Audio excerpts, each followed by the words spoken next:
Hello, everybody. Welcome to the Real Sports Scope. I'm your host, Robert Butler. On this 30th day of July, looks like we've got about all 32 teams at this point in the NFL going through NFL training camp. The season is upon us, but I want to catch up with the Mad New Yorker. He's back online, going all the way back to have some quick takes on the World Cup, this 76ers thing. I said this on Monday's program.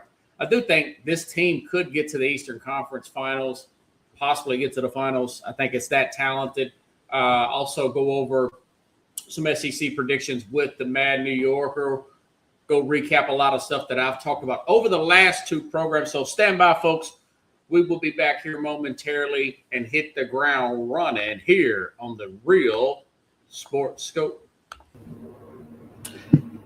Hello, Sports Scope followers. The program has seen tremendous growth since going 5 days a week. I just wanted to thank everybody for your cash contributions and sharing the program with friends and families. Just a reminder, if you want to contribute to the program, go to the Cash App, the cash sign, and Sports Scope. There are other ways to contribute to the program listed at the bottom of the screen. If you want to advertise on the program, go to sports, that is sports with an S, another S, scope, SKOPE, at gmail.com, just like it's listed at the bottom of the screen. Thank you and enjoy the program. All righty then, we'll bring the Mad New Yorkers back.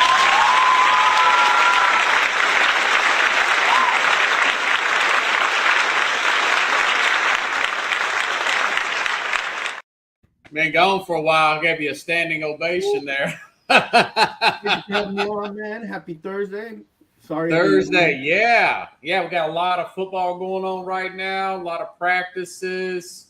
Also, I want to thank my man TQ came on the program the other day, talk a little Auburn. You know, they've got Alex Goulash, the former Tennessee offensive coordinator, when they played in 22 when Hendon Hooker, they made that run there and they beat Alabama.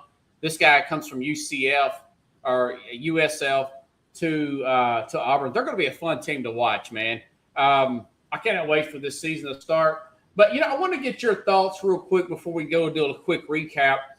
Man, LeBron goes to the 76ers, all basketball. As I said the other day, you know, if he would have done this in 2018, all basketball decision, took a massive pay cut like this guy could possibly have 6 rings, and then you got to put him as the GOAT over Jordan of all time.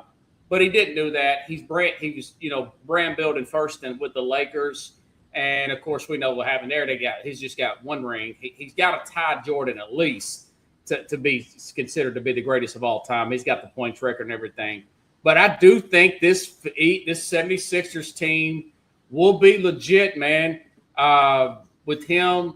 You've got Hedgecombe, of course, Maxey there, Jaylen Brown trade. I think they can push your Knicks all the way to 6 or 7 Eastern Conference Finals, possibly get to the finals. What's your thoughts about that? Really took me by surprise there, Philadelphia. Yeah, so Philadelphia did something that they should have been done like maybe 4 seasons ago. Busting up the team like that. It's a good thing they still have Maxey. They picked up Jaylen Brown. They a couple young players on that are coming up.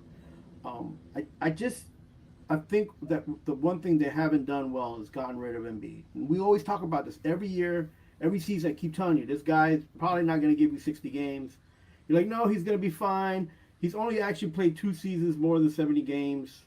Every other season after those 2, he hasn't been present. And even when he does come back, he's more, you know, he hurts the team sometimes more than he helps the team. So, but you can't get rid of that big contract, right? It's hard to get rid of that contract. So, now that you talk, whose contract? Can you speak up a little bit, man? I can't hardly hear you, brother. You can't hear me? Yeah, I can, but it's low for some reason. Okay. Maybe it's because my ear's on. I don't know. So like, you know, when we talk about this, and now that Philadelphia picks up LeBron James, I'm thinking, okay, it's not a bad deal for LeBron James, but it's maybe a worse deal for Philadelphia, because then now you have to worry about 2 guys trying to play more than 60 games, And LeBron will probably play more than 60 games, but I still don't think Embiid can.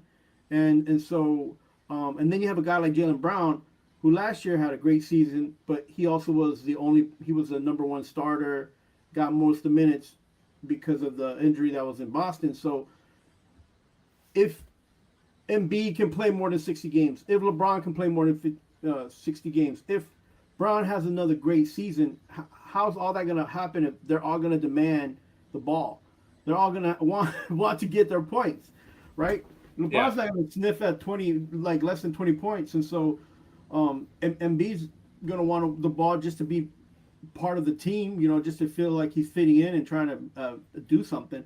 So he's not just going to want to block shots. And then you have Maxey. He's the one at the end of the day who's averaging more than 25 points a game for Philadelphia anyway. So it's not. This is gonna. The same thing is gonna happen like what happened to Phoenix a few years ago when they got Kevin Durant. So they have all these guys on a roster. They try to have a little bit of depth, and it did end up blowing up in their face because what happens is like everybody's gonna want the ball, and then you don't think about the injuries that could happen. You're just thinking about filling up the roster. So Philadelphia will do better this year. They might make the playoffs this year, but I don't think the Knicks have to worry about them. I think the Knicks would have to worry more about teams like Atlanta and Orlando, who are younger, who will be able to push those teams to games 6 or 7. I don't think Philadelphia will be able to do that. And I only think that they won't be able to do that because they're going to have 2 or 3 guys in there that are injury prone, and it's not going to help them in the playoffs. Yeah. I mean, it's going to be a learning curve. I think LeBron's smart enough. He knows his minutes are going to have to be monitored. I think he knows that he's going to have to play a role and find that role in playoff ball. Nick Nurse is going to have his hands full managing this. I'm sure he's looking forward to it, though. LeBron signed for practically the league minimum to come over here. So he's taken a sacrificial type of approach to this, making a big sacrifice there. Like I said, I wish he would have done this before. Not really. I mean, I kind of like Jordan over LeBron, but kudos to LeBron for doing this. I think it'll be interesting if they could stay within the 5 to say 6 seed in that top non-playing game and stay relatively healthy. Yeah, they could make a run in the playoffs. It's all about minutes monitoring and keeping people healthy and load management. I know that people don't like to hear that, but there's going to have to be some serious load management with LeBron and, of course, Embiid. and I mean, I feel like Jaylen Brown might actually have a great season again because there's going to be that opportunity where even if those guys don't have an injury that's going to put them out 3 months, they'll have, like you said, that load management. They'll have games where they'll, probably not be available, and Jaylen Brown will go ahead and Maxey, they'll rack up those points. But I mean, then LeBron's going to come in and be like, okay, I'm back. Let me get my 30 points for this game, and I'm not sure how that chemistry is going to work out. I'm just glad for the Philadelphia fans, for them to be to be excited again for their basketball team. But I just don't think this is. Oh, they're going to have a lot of sellouts this year.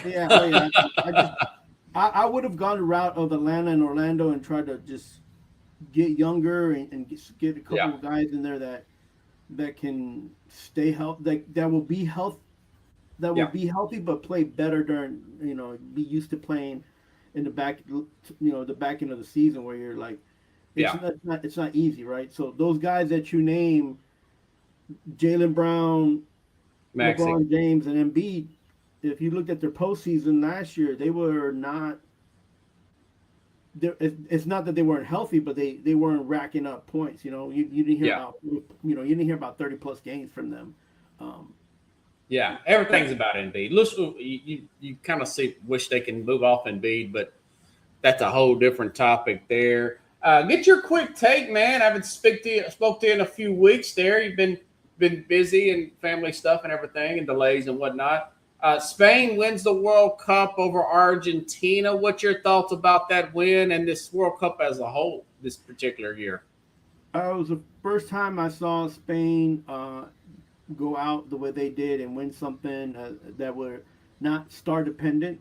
Not to say Yeah, that they don't have any stars on their team, but they were yeah, more team oriented. Um, they had a they the goalkeeper did a great job. He only had one goal against him the whole cup. yeah. Um, Oh man, the they were the Bears defense of the Yeah, World Cup this year, man. right. So like a lot of people who were not in who wanted to see scoring watching Spain, that Yeah, was something that you had to watch anyway. But I think also a lot of people don't realize that the coach for Spain coached a lot of those guys, like more than nine other guys on the team, were in a younger age. So he coached the under yeah. 15. Their young stars like 18, 19 year. I mean, that guy's super young. Yeah, Lamel, the whatever. their actual coach coached them when they were younger, when they were Wow. under the 14, under 16, under 17, and under 21. He has coached nine of those guys. So, um, Also, the the team cohesiveness is there. You can right. see. Yeah, so Yeah, that's why you were able to see an organized defense. You were able to see these guys maintain possession, and you were able to see that they were very on time with each other. And so, but these are also older men now who will run through a wall for this coach because yeah, he brought him up. So yeah, there was a lot of that camaraderie, the esprit de corps that you wouldn't have, that a lot of these teams were missing. Teams like yeah, Brazil, teams like the Netherlands, and these teams that were high expectations, they weren't there because this yeah. team played together more or had the coach that was with them longer. Did any And team in the World Cup this year? I'm sorry. Than any other team in this World Cup of the 48 or whatever, Yeah, there was definitely like there might have been or one or one two of more. them, anyways. There would have been Yeah, one or two more coaches that were from the youth program and moved up to coaching the older yeah, programs, but it wasn't the same thing because then you have players that came in that have played more overseas than they have in their own national team.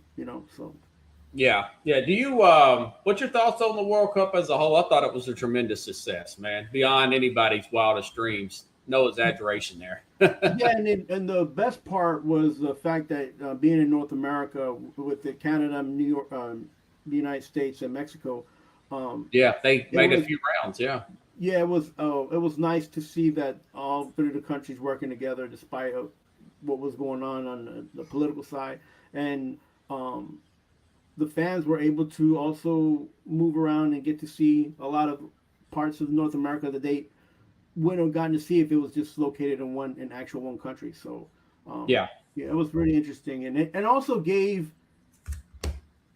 Canadians and Mexicans and Americans hope. Right, we were like, let's the cup that's is here true. in North America. Hopefully, we're the home team. We can do something.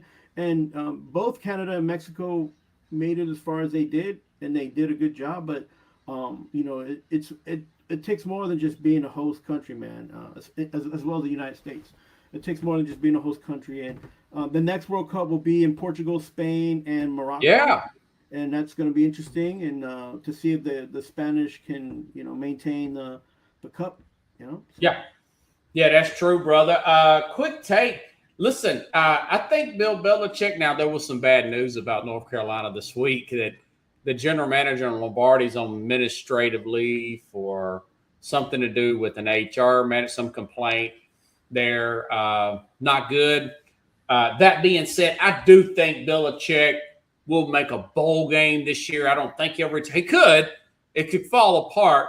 I do see some improvement there with that North Carolina team. What do you think about that, man? Situation there and the great Bill Belichick in year two.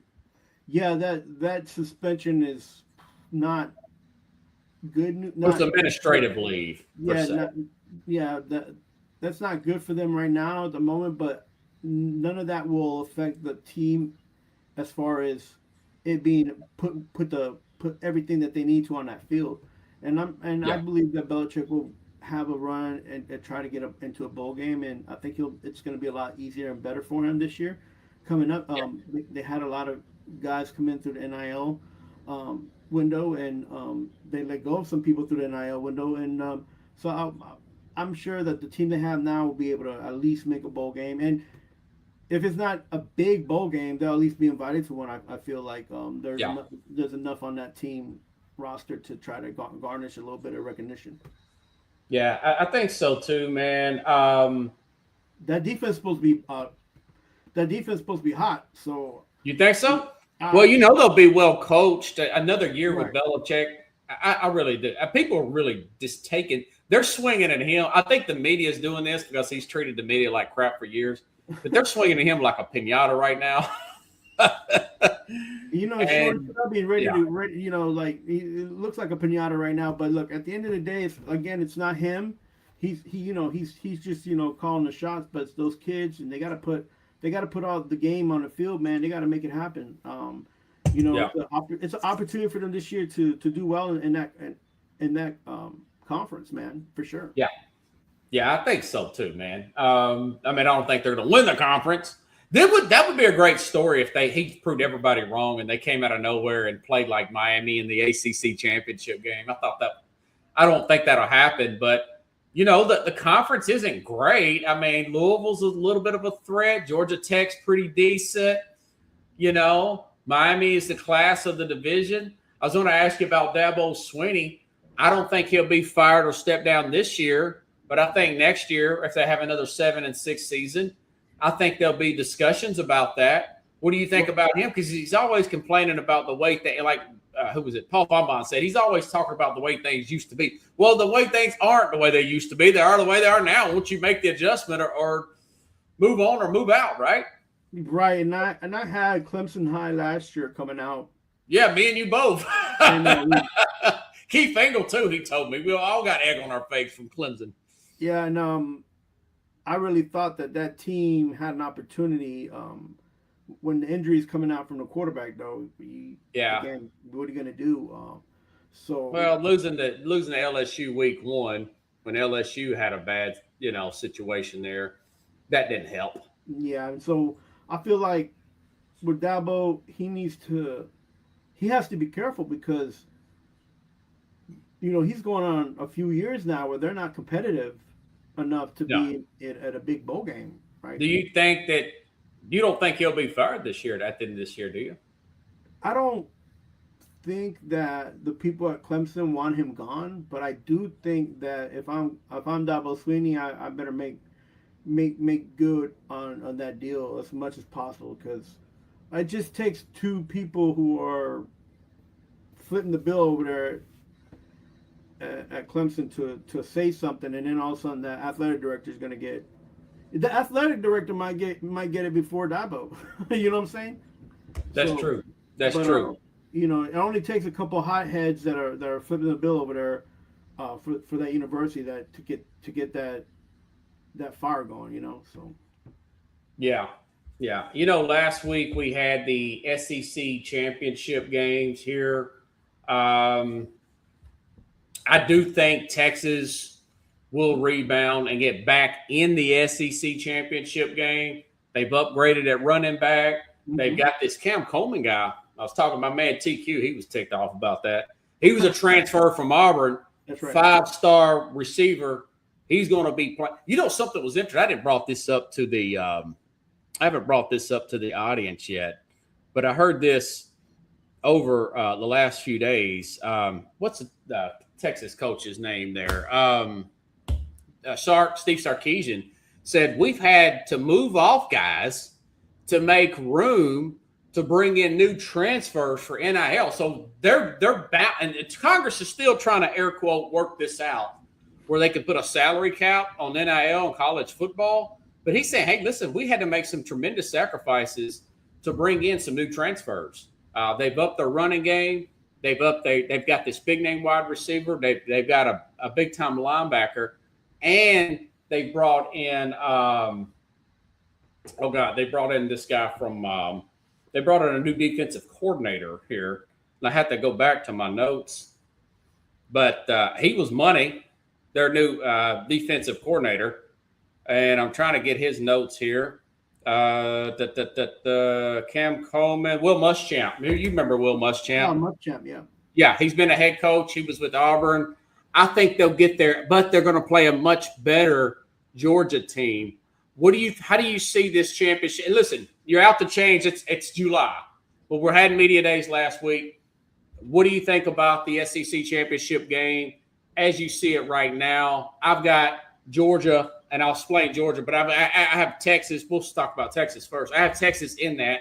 What is your thoughts on the SEC championship game? Yeah. Everybody has Georgia and Texas right now for the championship to move on from. Well, some people, my man Kevin has LSU in there. Wow, Coach Carroll, he thinks LSU is going to do a lot with Lane Kiffin. My underdog. Or what's your SEC championship game if you picked it today? I would put Georgia and Texas A&M. Okay, A&M, yeah. Well, A&M, hey, they won a lot of games last year. You know? I got A&M for their defense. Apparently, they shored up their linebacking crew.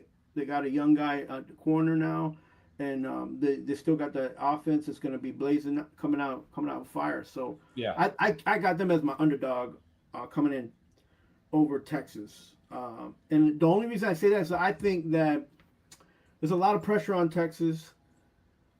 Manning didn't do well with the pressure last year. It took him a while to get into a groove. Yeah. When he got to a groove, there was a couple games that he didn't play, and I didn't understand that. Because they had that other quarterback that came in. They were flip-flopping quarterbacks, and so yeah. Even if Manning takes the whole season, how many games is it going to take him to get into a groove? And this is college football, so he might lose 2 just because he's still trying to. Do you think they'll beat? Now they play Ohio State in Austin week 2. I think they'll beat Ohio State. By the way, I was just talking about this the other day, not to get too far off the rails. Ohio State's got a very difficult schedule. They normally have a walk in a park schedule. This year it's like 5th nationally. Texas is according to Phil Steele here, and I'm sure most prognosticators in air quotes, most difficult schedule in the country is Texas, number 1. But they got Ohio State. I think they'll beat Ohio State week 2. Remember, it was a 1-score game last year with the whole new offensive line, and that was really his first start as the man. And he goes on the road week 1. They lose 14-7 to a great defense on Ohio State. We talked about, their defense had, 3 guys in the top 15 in the draft. So they were legit last year. What's your thoughts about maybe them getting that early win and setting the tone for the season? I think they will. I think they'll beat Ohio State week 2. Listen, Ohio State is revamped. They're not going. They haven't lost too much of an edge. They did lose players, but I will say this: both Texas and Ohio State, it's preseason. This game will probably go to overtime or even a double overtime. And if this game goes to that'll be a hype game if it does. The ratings if it goes to a double overtime or even an overtime, that means that next game will be rough. Will be tough for Texas to try to come up with. Yeah. Yeah, that's interesting. I don't think they have a tough opponent after that, but now that you mention it, because I've got my magazine, Phil Steele. Remember Seth? He was trying to, that guy that came in with my man Rich, he was trying to coach us up on his magazines, and he was kind of coach us up on everything he knew. And then me and you smoked them in college football. We both picked Indiana. Then they didn't want to come back. They should come back. I told him, you got to get with the Phil Steele. So, they have, good for Texas. Good for Texas. They play UTSA after they play Ohio State. University of Texas, San Antonio. Okay, so that so they can beat those with their backups. They're not going to need to, but that's still energy that you kind of hope they'd play Tennessee after that, right? Ohio State. Who do they play after that? Oh Lord, that's a good question there. I'll have to go back here and they play an easy game too. That was smart. They play Kent State. Oh, Kent State. You got Ohio State schedule? I just pulled it up right now. Okay. That's interesting. Yeah, they both said, you know what, we're not getting. They both know. So this is how we go. Like this is how we prognosticate football. So they both realize that no matter who wins that game, they're not going to be ready to play that next game. Yeah.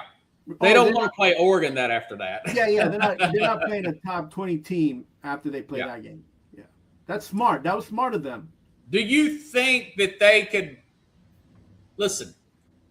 People are still crazy in college football. I understand NIL makes it more difficult, but coaches still get fired. I think if they fall off in Texas this year, there's a possibility that they could move on from Sarkisian. And I don't. He's feeling that pressure. Even if they have a decent record and they get a bowl game, Sarkisian will probably leave instead of get fired. Oh, that's not the expectation is playoff run. It's not bowl game. I know, but I'm telling you. But you're saying he could get fired. He will probably leave. He will probably leave before he gets fired. Yeah, he's like, you know what? Oh, the Packers are calling? Yeah, I'll go to Green Bay. Right. Yeah, exactly. I'll go to Tampa. Yeah. One of my hot takes I'll go back and be a coach over there for the Cincinnati Bengals. Yeah. So, you mentioned Georgia. Okay, going back to that championship game. Georgia, most sites have them, like Yahoo, CBS, best offensive line in the country. Yeah. They've got Stockton back there, Gunnar Stockton at quarterback. Defense, much improved defense. Mm-hmm. Georgia, of all teams, their schedule's like 18th in the country. Okay. Only weakness they have would be at receiver.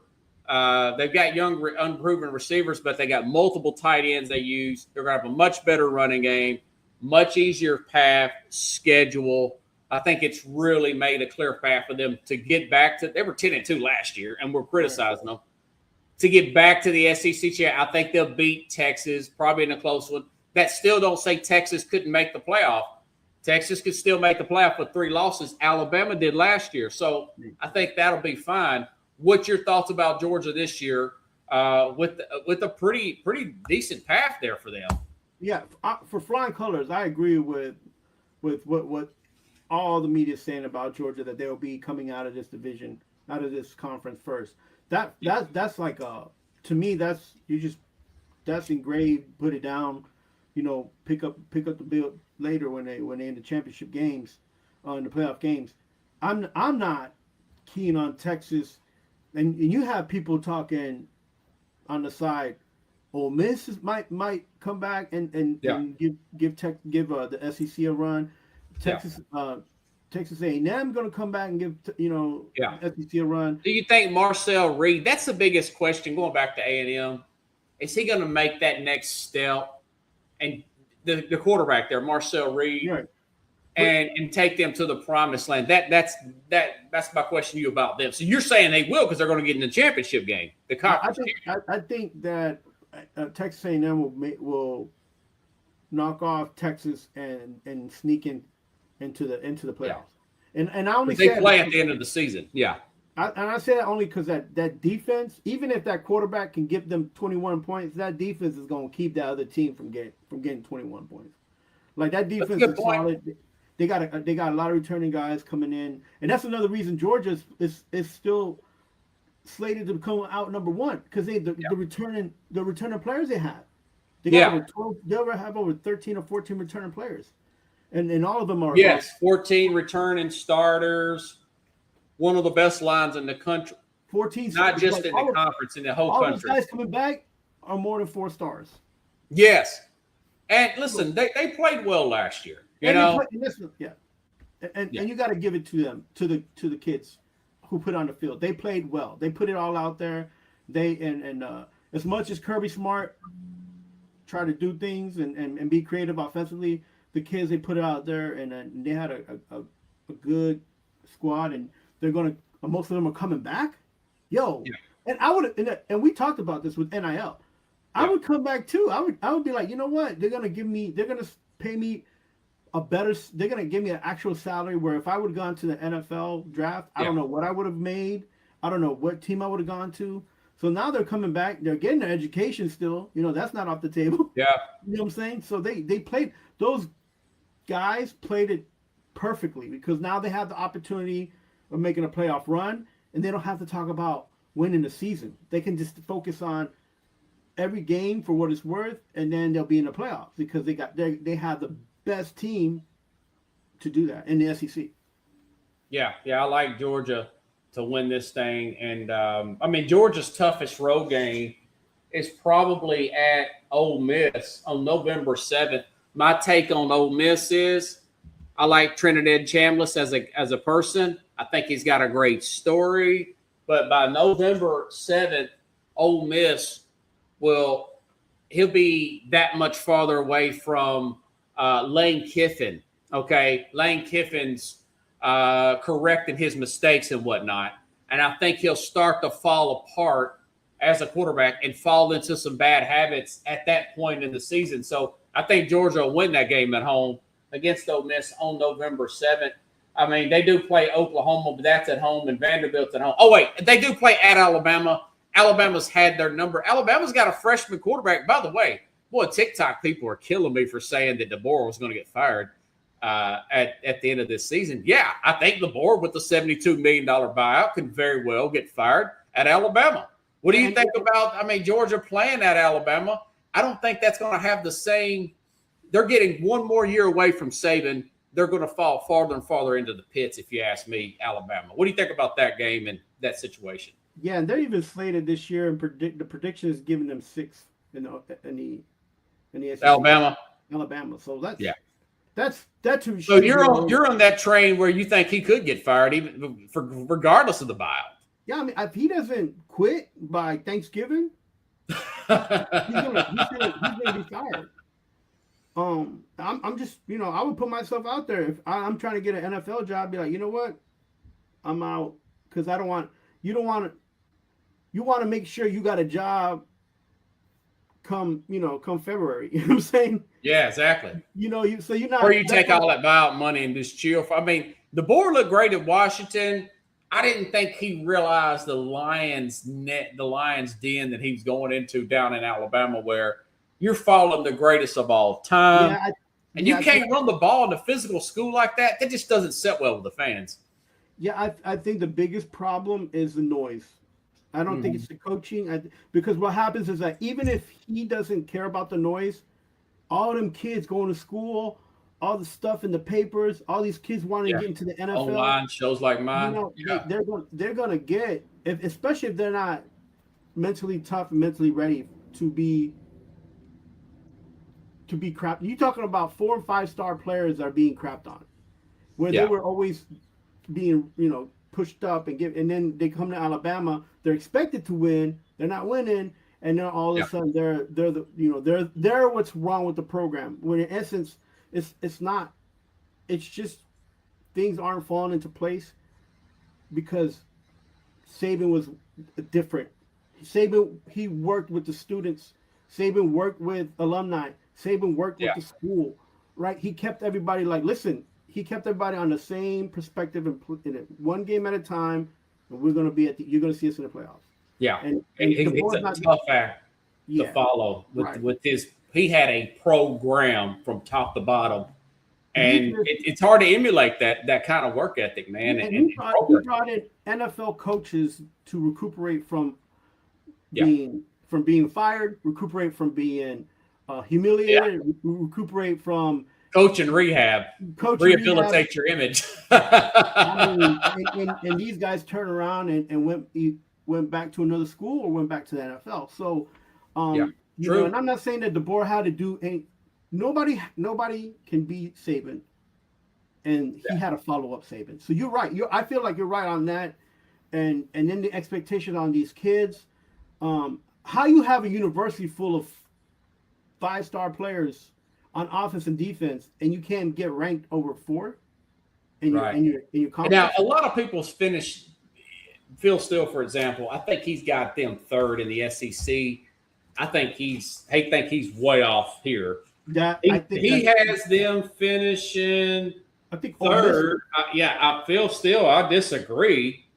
I'd much rather put an A&M up there or an LSU at 3rd. I probably would put LSU. I would put it. Matter of fact, that's a good transition there. I've got LSU not making the conference championship, but finding a way in the play. They've spent a lot of money you know? Yeah. And they've got a great quarterback there that I think is going to play well. And I think they're going to be a playoff team. What are your thoughts about them being a dark horse in the SEC to possibly slide into this 12-team playoff? Let's go. How about this, Robert? Go 1 through 5, your SEC teams. 1 through 5. Okay. These are the teams. No, that you picked. That you picked. Yeah. Well, obviously, I just mentioned Georgia, Texas. Okay. Yeah, we're both on Georgia, Texas, LSU. Ooh. These are dark horse. But no, LSU I have in the playoff. Other teams that are bubble teams to get into the playoffs would be. I'll have to go back to next Thursday. Let's see, both predictions. I'm trying to find it. I mentioned Ole Miss because of the players Ole Miss was practically in the national championship game last year. You know, they're a bubble team, but let's see. I'm trying to see here. Okay, so Ole Miss, LSU, and of course, the other would be, like I said, Tennessee would be one of those teams there's a possible dark horse to get in, bubble teams to get in. Oklahoma, I'm sorry. The other was Oklahoma. That's the one I was forgetting.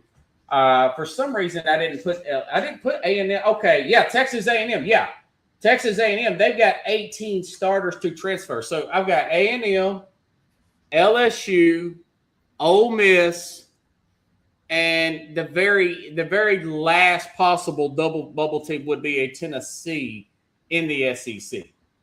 And so you've heard those teams. Those are the 5 bubbles there. 4 bubble teams, 1 likely team, 1 lock prediction to get in the playoffs is LSU. Okay. 4 bubbles. My knock on Oklahoma is there's no creativity with John Mateer and that offense. We know they got the defense. We saw it last year. But we've also seen that team look very lethargic. We've seen him making up a lot of stuff even before his hand injury. They didn't have that impressive. It's him making big plays with his legs. We saw Ole Miss destroy them. Remember last year when we both picked Oklahoma to beat Ole Miss? And Ole Miss just handled them, man. I mean, there's no creativity with Mateer whatsoever. That's the big knock on their coach there.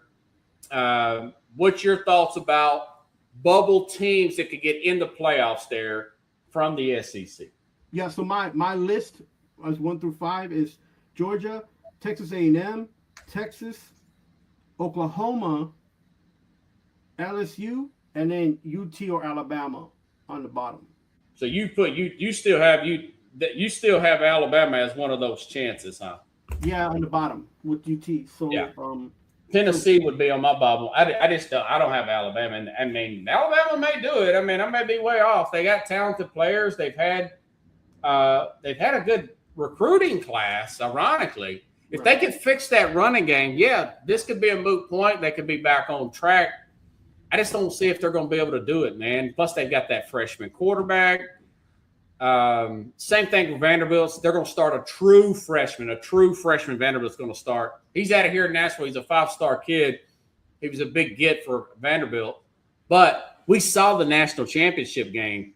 You saw 3 and 4-year players there with the 2 quarterbacks that were in the national championship game. That's where this league is going through NIL. You're going to see guys like Dante Moore play late in the season, you know? Guys that could have went to the NFL last year. Yeah. And for my prediction for the actual 2 teams to be left is Oregon versus Georgia. Yeah, and we can do it. We can do an actual playoff show later on. Yeah.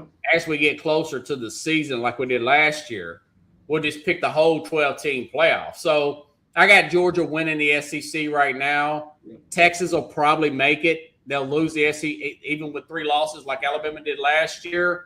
And I've got LSU. So since I've got 3 teams in the playoff this year, I talked about the Big Ten on Monday. I think Ohio State's going to make it, but I think they'll struggle.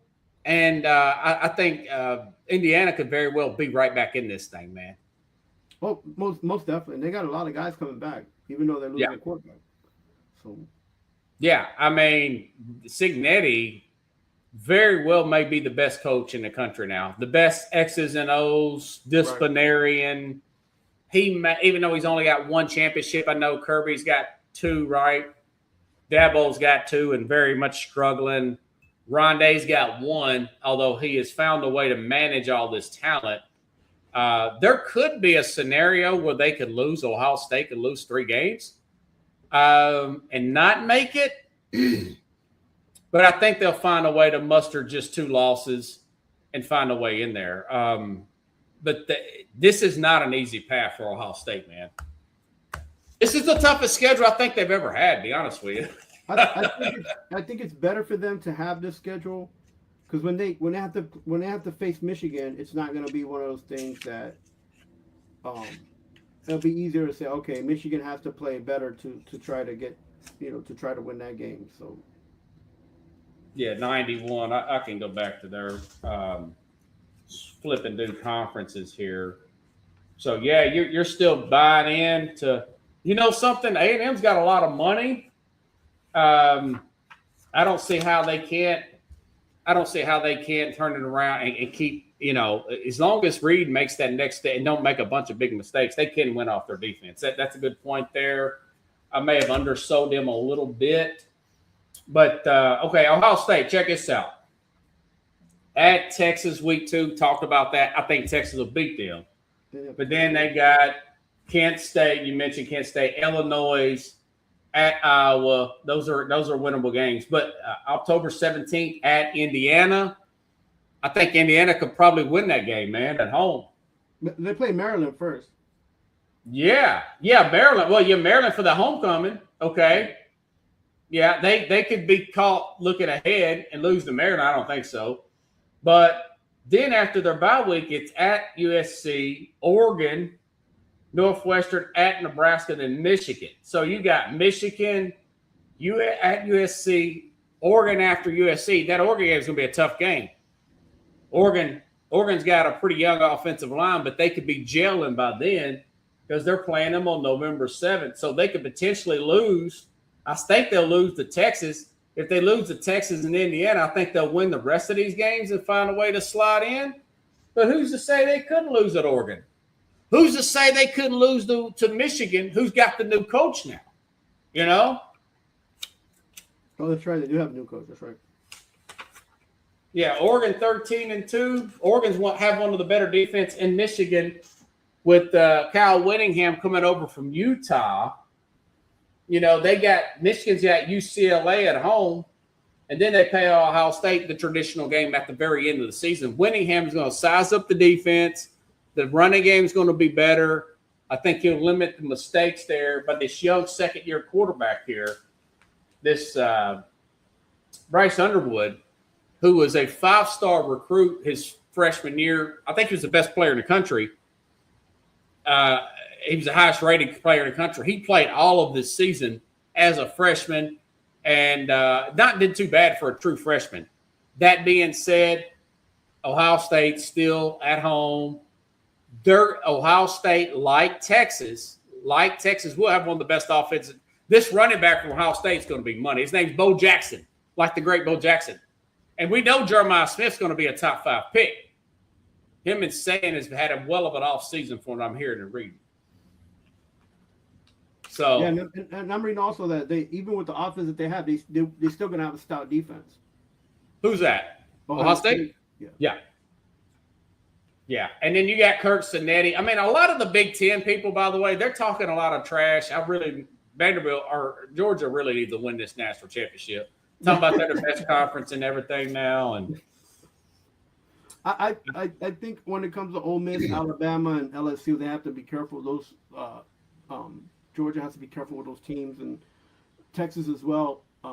They need to be careful because they can't sleep on these guys who are chomping at the bit to want to make to want to make Manning look bad. So Yeah, I think, and by the way, they will have number one, or they're going to have one of the best offenses in the absolute country as well. Texas, they've got this big running back here called Hollywood Smithers. Yeah. That sounds big time, right? I mean, listen, I'm hoping both of those kids can rack up the yards. It's good for the game, you know. Yeah, and also for Archie over there to make sure that he can stay in the game. Like, he's not forced to make the long throws. He can play make. He doesn't have to be forced to be pressured into doing things. So so my prediction on Ohio State, 2 losses. They'll probably play Indiana again in the championship game. It'll be neutral site. It won't be at Indiana. I think they'll probably beat Indiana that game, but who knows?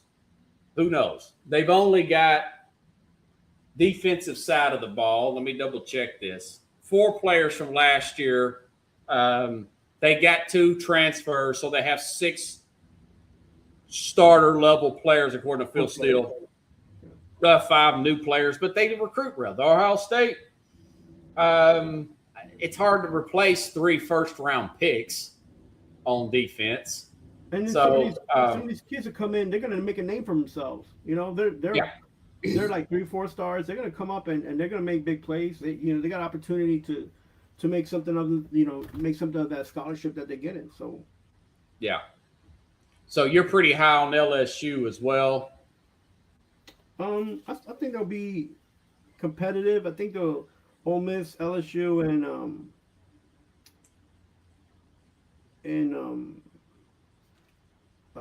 Oklahoma. They're going to be in that mix fight. Who is your first bubble? Okay, you said you have Texas A&M and Georgia in the SEC championship game. Yep. Okay, there's a very good chance both of them is going to make the playoff if that's the case. All right. Who's your first team on the bubble after that? I have Texas and then Ole Miss. Okay, that makes sense. Okay, yeah. So, Texas. I can't. Everybody's hoping for Archie to hit, and I'm like, I'm done with hope. I want to see it. You know what I'm saying? Let's put up or shut up for Arch Manning. Yeah, it's like, and even if he doesn't do well, he's going to be drafted high in the NFL. But my thing is, like,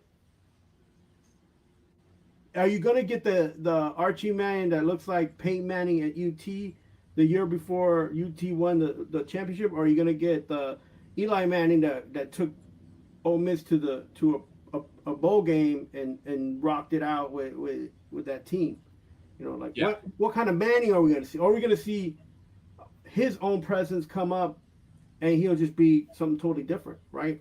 And the fact that he has his uncles and his grandfather, and his his dad that played football, all that family history, all that he needs to wipe the slate clean and be like, yo, I'm Arch and I do what I do. But he needs to play like he does what he does, not like we'll wait for tomorrow for the Arch Manning that was doing well in high school. Like we can't, and what's worse is any NFL scout that sees that he's a rhythm quarterback, that he's just going to fall down, right? Yeah. Do you see them having 3 losses? I think that just going back over their schedule, we mentioned Ohio State week 2. They play at Tennessee September 26th. That's 2 weeks later. They're going against probably a true freshman quarterback there. Tennessee will give them a run for their money 2 weeks later, but I think they'll probably knock out Tennessee, don't you think? Yeah, they'll probably beat Tennessee. And it won't be by much. It'll probably be by a field goal. And then they play the Red River Robbery off of a bye week, the Oklahoma game. That game they might lose because Oklahoma's it always depends on if Oklahoma's healthy, Right, yes. But I still have them winning that. And then they got Florida. Florida's a total wild card with the new coaching staff there, with Summerall. But I still think they'll make up that loss against Florida. Remember, they lost at Florida last year. That's right, they did. They'll make up for that. But then they got Ole Miss at home the very next week. So that could be their first loss right there. I'm trying to see.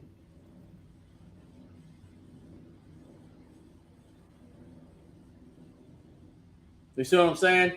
Yeah, but look at that. But okay, so if they lose, let's say if they lose to Oklahoma, they have to beat Florida and Mississippi back to back. Yeah. Yeah, I'm banking on them beating them. They'll be off a week. And now, like I said, John Mateer, that lack of creativity I think they'll beat Oklahoma in that game. Although it'll be an emotional game. Well, Florida could catch them flat. You never know. They could catch them flat after that. That's why I say that their schedule is very difficult, man. And Mizzou, if they lose that Ohio State game, all bets could be off for them. Yeah. Because they're going to catch an L in the SEC or two. The middle of their calendar is not good. They have to play Florida, Ole Miss, Mississippi State, and then Missouri. And Missouri's very good this year. On the road, too. Yeah, and then they have to end with LSU, Arkansas, and A&M. That's crazy. Oh, yeah. They can lose to LSU and at A&M on a Friday. They match up well against A&M. They beat them last year. But you know what? The old adage is in the SEC, it's not that first game to get you, it's that next one. Yeah, that's what I'm saying. You know? That's why I don't like that middle. That middle, there's no break for them. There's no true break. They could get caught sleeping against Arkansas. Tell you what. Yeah, because let's say you beat LSU, you took them to a overtime for whatever reason. Then you got to come back. And you're flat against Arkansas. Yeah. Yeah. Oh, it's Murder's Row, number 1 in the country.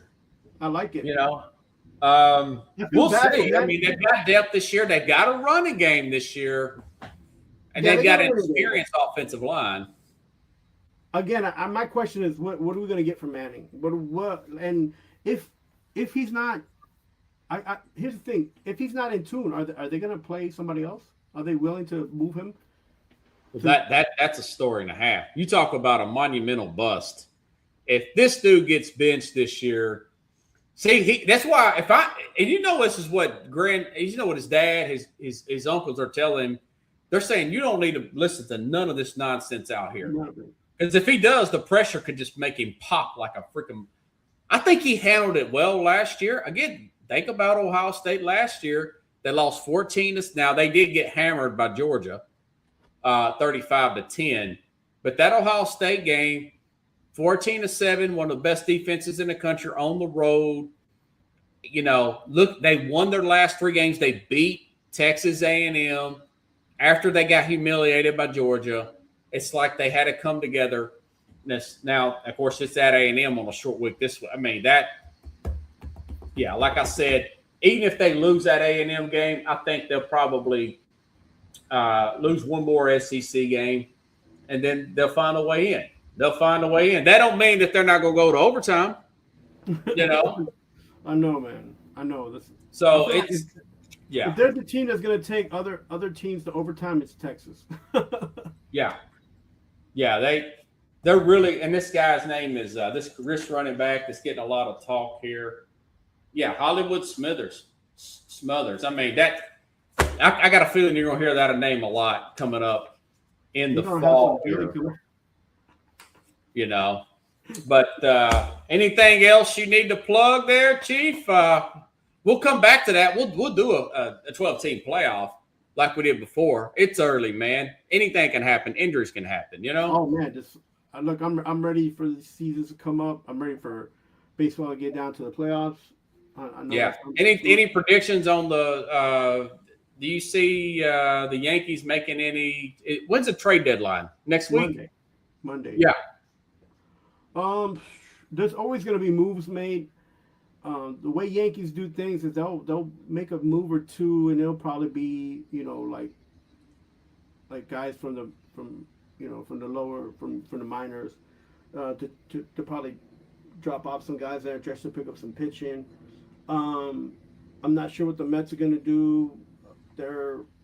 They can do anything and whatever they want at the end of the day. You know, the team's not going to the playoffs, I don't think. And then, the NL and the AL, they got a few teams in the top that are going to be making some moves. I would look for teams like Minnesota to make a move, the White Sox, teams like the Braves. That'd be nice to see the Braves do something to compete with the Dodgers. Yeah, because the Dodgers don't have that many moves they have to make. Yeah, man, they're doing good.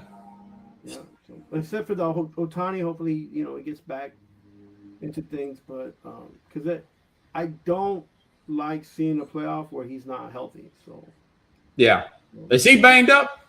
He got banged up a few days ago. Okay, he didn't play against the Mets when he was here this past weekend, but I expect him to be back in the next few days. Yeah. With him, he goes out and he's just a player. He's just like one of those P Rose type of players, man. He's just gonna play whether he's hurt or banged up or not. It's kind of like cool, but it's not good for the team because then you don't know which Otani you're gonna get, right?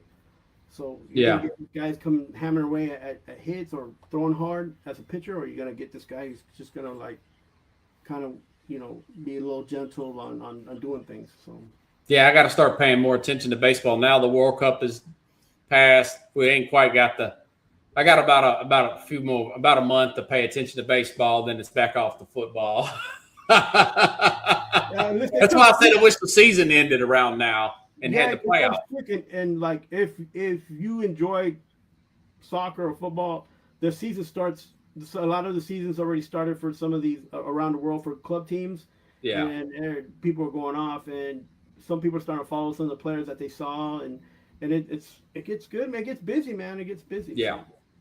Yeah, that's true. All right, Mad New Yorker, everybody. One more.